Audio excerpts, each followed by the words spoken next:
मुखिया जी, अनाज बा, बर्तन बा, लकड़ी के सामान बा, खेत बा, एकरा अलावा बाटे के का बा?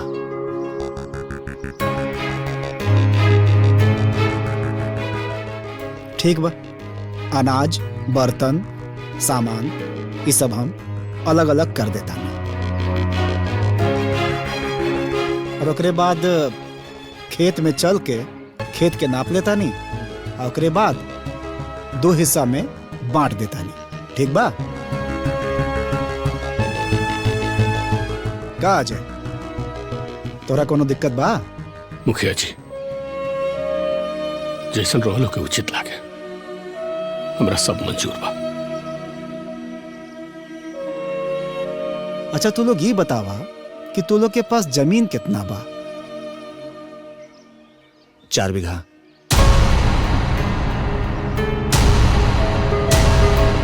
ना मुखिया जी 4 ना 6 बीघा। 2 बीघा बेनामा भी लिखाइल बा।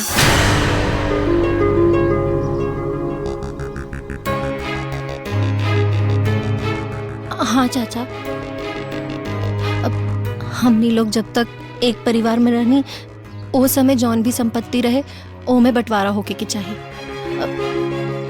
यही से 6 बीघा में बंटवारा होके के चाहिए। अरे ऐसे कैसे बंटवारा होई? उ जवन जमीन खरीदाइल बानू तवन हमरा पति के कमाई के खरीदाइल बा। उम्मे से तो हम एक धूर के होके देवे वाला नइखे।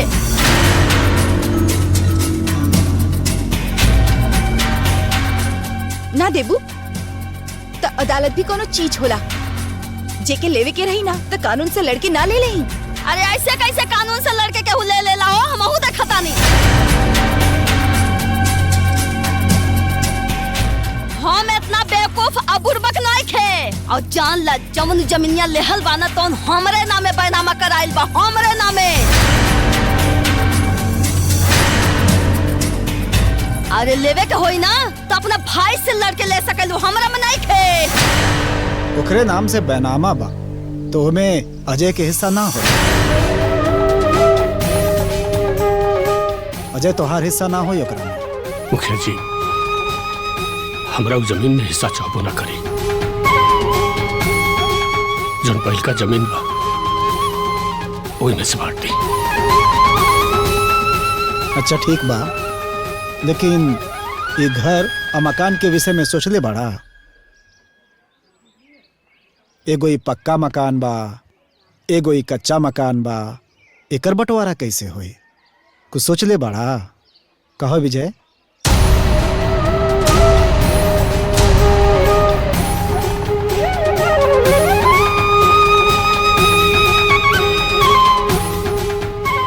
अजय तू बतावा, तू कुछ सोचले बड़ा एकरा खातिर? मुखिया जी, एक कच्चा मकान हमारे बाबूजी के जमाना में बनल रहा है, अब पक्का घर हमनी के, हम अपन बाबूजी के बनावल कच्चा मकान में रहा है।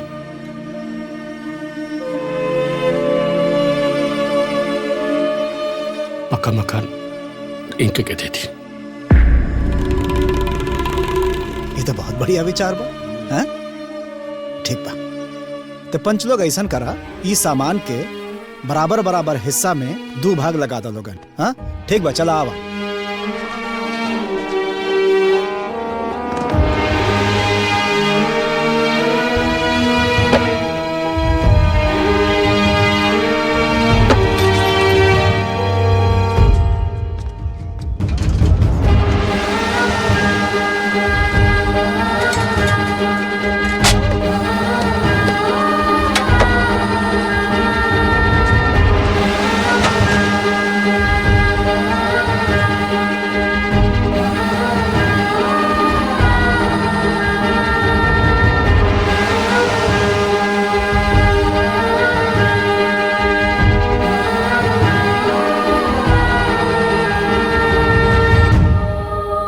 अच्छा भाई पंच लोग, तू लोग सब सामान बराबर बराबर बांट देला ना?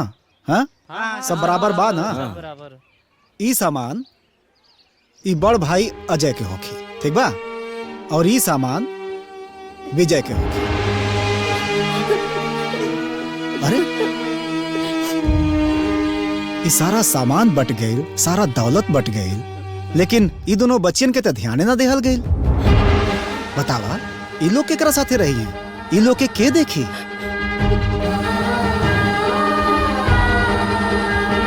केकरा का मुखिया जी, हाई विजय का मासूद बाड़े, इनकरा साथे कर दी। और अजय कहाँ से करिए शादी ब्याह, कहाँ से करिए? का विजय तोरा कोनो दिक्कत बा? ना ना मुखिया जी, ई दोनों जने के बहन हैं, तई दोनों जने मिलके उनका खर्चा उठाई हैं। हम अकेले काहे के उठाई? ऐसा करी ना, जैसे सामानवा का बंटवारा भइल बा ना, वैसे एहो दोनों जने का बंटवारा कर दी, एगो होने एगो हेने।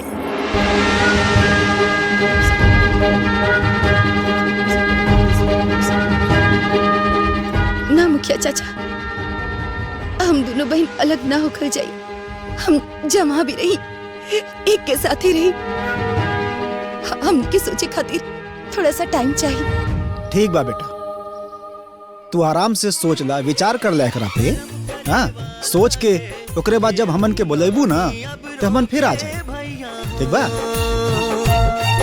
मानवता अब ता डूब गईल, अरे अलगे भइल नजारा रे। रिश्तों पे चोट अब मारा रे, है कलयुग का बंटवारा रे। रिश्तों पे चोट अब मारा रे, है कलयुग का बंटवारा रे।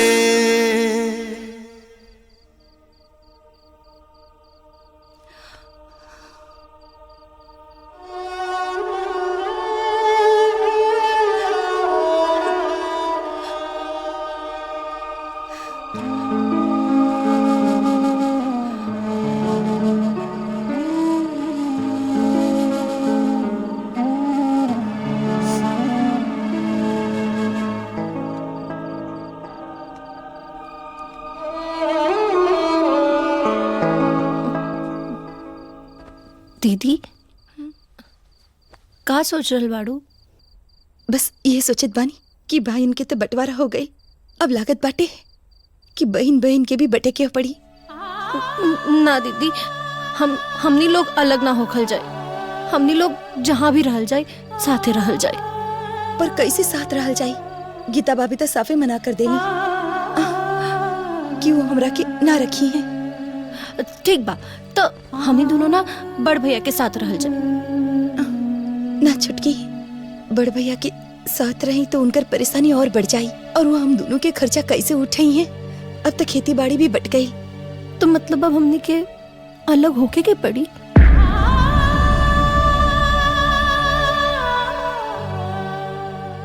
ना छुटकी, कल हम दोनों लोग चल के दोनों भैया और बाबूजी से बात कर जाए। अगर वो लोग मान गए तो हम दोनों बहन के ही बंटवारा ना होई, हम ही एक के साथे रहब। हाँ ठीक बा।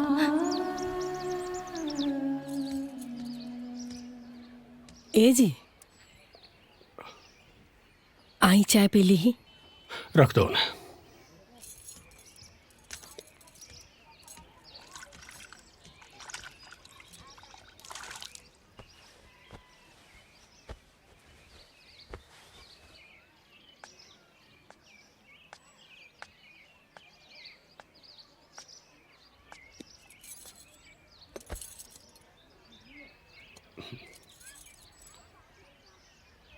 सविता बबीता कहाँ वालो? अंदर ही बैठल बालो, बड़ा दुखी बालोक जी। चाय दे के आइल बनी अभी।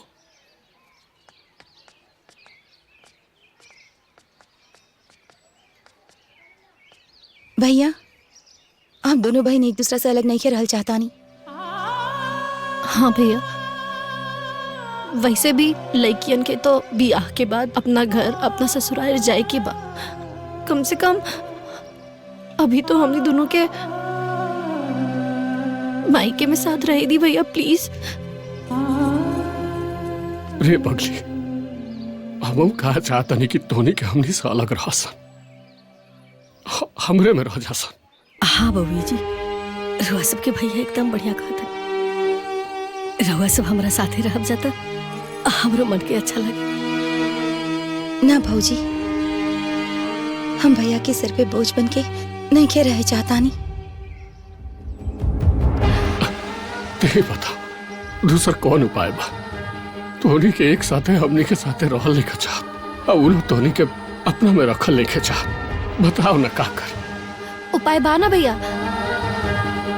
ए भौजी, रवा लोग फिर से एक हो जाए ना, हाँ, तब हम सब साथ साथ रह जाए।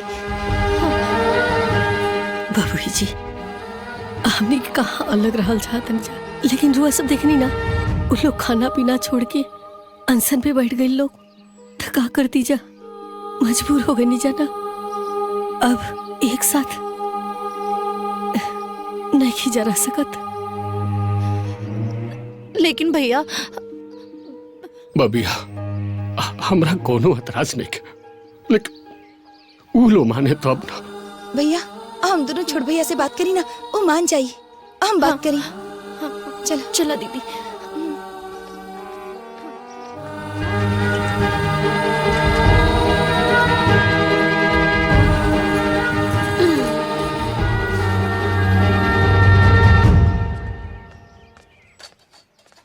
भैया भैया हम दोनों बहन एक साथ रहल चाहता नहीं। हाँ भैया, हमनी के अलग जिन करब भैया। एक बार फिर से सब जनी एक हो जाए ना, हमनी के एक दूसरे से अलग जिन करब भैया। हमनी के साथ रहे दीना। ए बबनी, ई ना हो सकेला। अरे हमने के दू जन के खर्चा ना उठा सकेला। दोनों जनी में से केहू एक जनी हमारा ओरी रह सके। ऐसन काहे ना कर तू? दोनों जनी आपस में फैसला कर ला कि के हमारा ओरी रही और के उनका ओरी रही। और अगर ज्यादा दोनों लोग के एक साथे रहे के मन करत होखे नु, तो चल जा जब बड़का भैया ओरी। दोनों जनी जाके ओहरे रहा, हमरा के कोनो प्रॉब्लम नहीं के। बुझाइल? भौजी मान जाइए ना भौजी, फिर से एक हो जाए ना, तो पूरा परिवार बिखर जाए। बड़का भैया भी बहुत दुखी पड़े। हाँ भैया। ए भैया, भैया तू तो समझदार बड़ा ना भैया, तू ही समझावा ना भाभी के कि ये सब जिन करी वापस से एक हो जाए, सब साथ में रह जाए। अरे मुंह में दही जमौले बड़ा का, बोलत काहे नहीं खे? बतावा ई लोग के जवन होके के रहल कूल हो गई, अब आगे कुछ हो ना बदली। भौजी बस एक बार भौजी, एक बार सोचिए हमारी बात। अरे हम कुछ ना सोचब हो, का सोची? सोचा लगौले बड़ी तोहन लोगन। ऐसन करा, दोनों जनी जा अपन काम करा।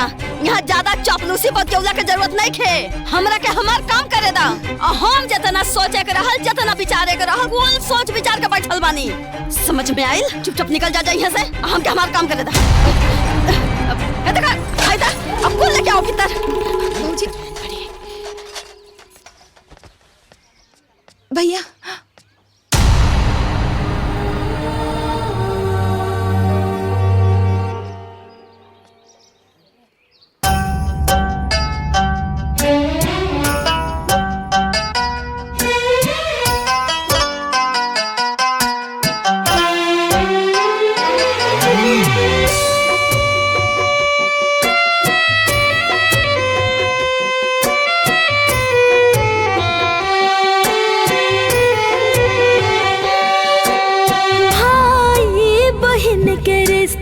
विमल होला हो, एक दूसरा के धागा में बंधल होला हो।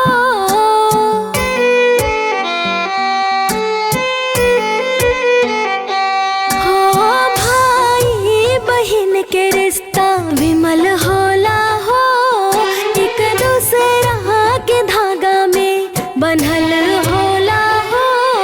जाने हमारे के अलगा अलगा छोटान हो, भैया रिश्ता के डोर जाने काटा मत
डोर जाने काटा मत बहनिया के बाटानु हो भैया रिश्ता के डोर जाने काटा मत बहनिया के बाटानु हो।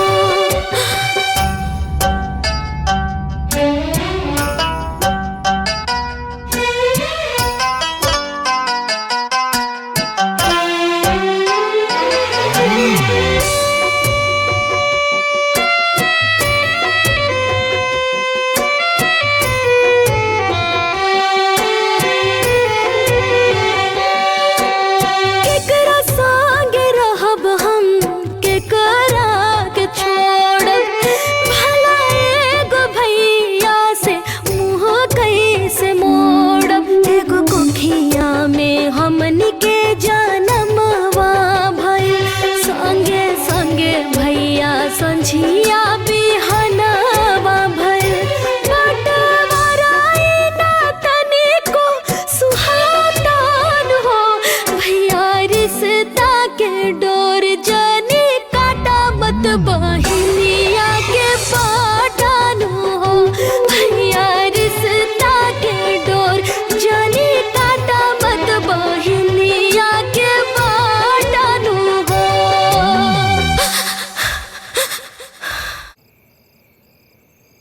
अब तो हम दोनों बहन के अलग होके के ही पड़ी, दूसर कोनो रास्ता नहीं खे देखात। काहे से कि बड़े भैया में दोनों लोग रह जाई तो वो परेशान हो जाइए, और छोटका भैया दोनों के अपने में रखी है ना। आखिर करी तो का करी? ऐसन करत बानी कि बबीता के छोटके भाई में कर देत बानी और हम बड़े भैया में हो जात बानी।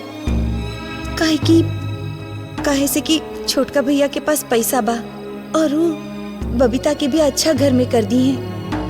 हमार का हमार जीवन में तो दुख लिखल बा तो ऊ झेला।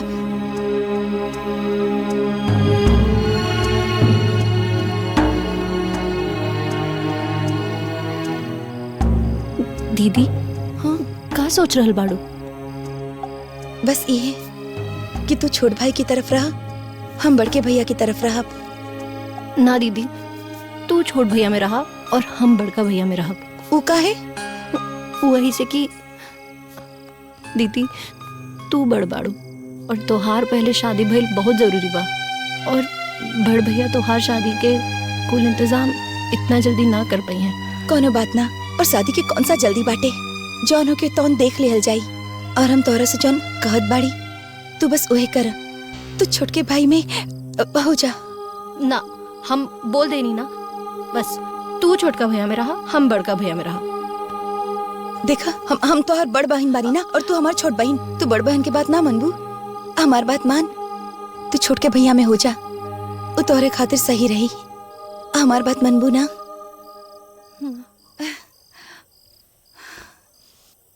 भैया हम सोच ले बानी कि हम केकरा में रहब।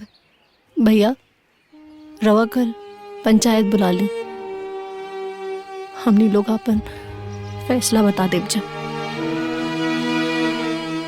ठीक बा, जैसन धोनी के मर्जी। ठीक बा, हम काले पंचायत बुलाल तनी।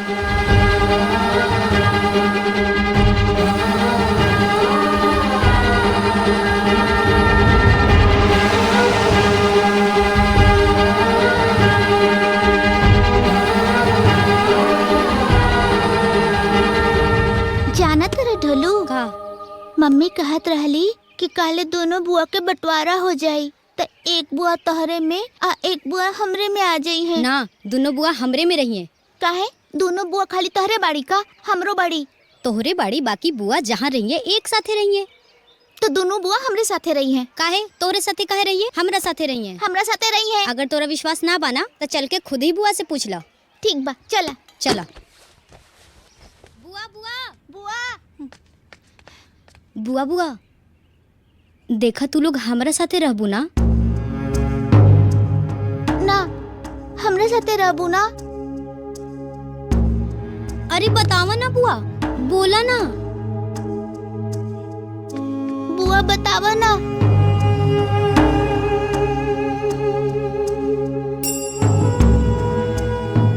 बाबू हमनी दोनों तरफ रहल जाई, तोहरा साथे भी और तोहरा साथे भी। हाँ बुआ। बुआ हमनी के तोहरा लोग के छोड़ के ना रह पाइब जा। हमनी के ना छोड़िए बुआ, अच्छा ना लगी। काश तोहार माई भी बात समझ सकती तो इतना दुख न रहती।